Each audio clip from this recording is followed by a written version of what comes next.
Hi అండి, అందరికీ నమస్తే.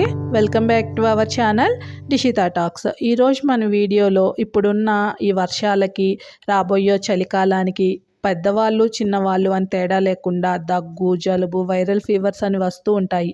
ఆ టైంలో నోటికి ఏమీ తినాలి అనిపించదు కదా. అలాంటప్పుడు ఈ రసం ట్రై చేయండి, చాలా బాగుంటుంది.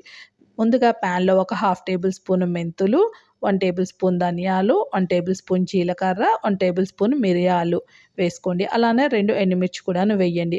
మెంతులు వేయడం వల్ల చేదు అనేది అస్సలు రాదండి. ఇంకా మనం చేసుకునే ఈ మిరియాల చారుకి టేస్ట్ చాలా బాగుంటుంది. అలానే మిరియాలు వేయడం వల్ల డైజెషన్కి చాలా మంచిది, హెల్త్ చాలా బాగుంటుంది.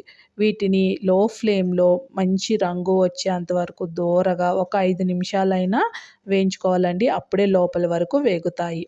ఈలోపు ఒక 2 పెద్ద నిమ్మకాయ సైజు అంత చింతపండు తీసుకొని వాటర్ పోసి నానబెట్టుకుందాము. ఇలా నానబెట్టిన చింతపండు నుంచి ఇలా చింతపండు రసం తీసుకుందాము.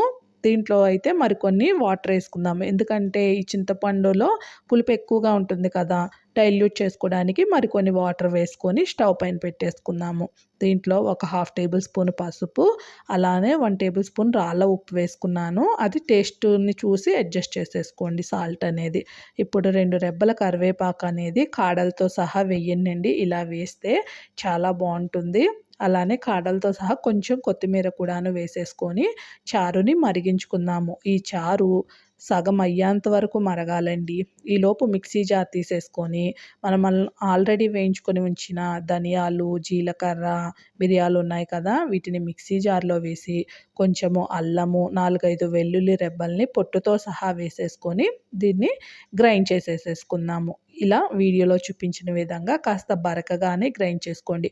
ఈ ఒక్క పొడి ఉంటే చాలండి. మీరు ఎన్ని రకాల చారులు, రసాలు పెట్టుకున్నా ఈ పొడి వేసుకుంటే వచ్చే టేస్టే వేరండి. ఇప్పుడు మరిగిన ఈ చారులో ఈ పొడిని వేసేసుకుందాము.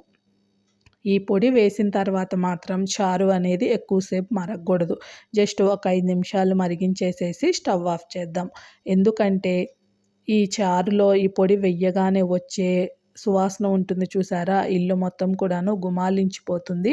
ఎప్పుడెప్పుడు చారు వేసేసుకొని తినేద్దామా అనే అంత టెంప్టింగ్ వచ్చేస్తుంది. అలాంటప్పుడు ఈ పొడి వేయగానే వచ్చే ఫ్లేవర్స్ అన్నీ ఎక్కువసేపు మరిగితే ఆ ఫ్లేవర్స్ అన్నీ పోతాయి కదా, అందువల్ల.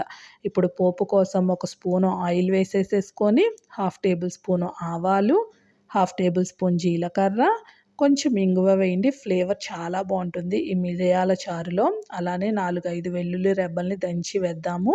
కొంచెం కరివేపాకు, 2 ఎండుమిర్చిని తుంపి వేద్దాము. ఈ పోపు చక్కగా వేగిన తర్వాత మరుగుతున్న మిరియాల చారులోకి వేసేసుకుందాము అండి. ఇలా పోపు వేసిన తర్వాత ఇంకా స్టవ్ ఆఫ్ చేసేసుకోవడమే. ఎక్కువసేపు మాత్రం మరిగించకండి. చూడండి ఎంత బాగా వచ్చాయో మిరియాల చారు.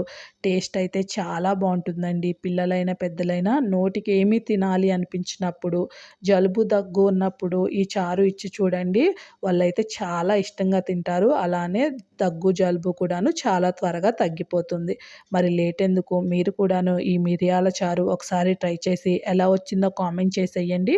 వీడియో నచ్చితే ఒక లైక్ ఇచ్చి ఛానల్ని సబ్స్క్రైబ్ చేయండి. Thank you for watching.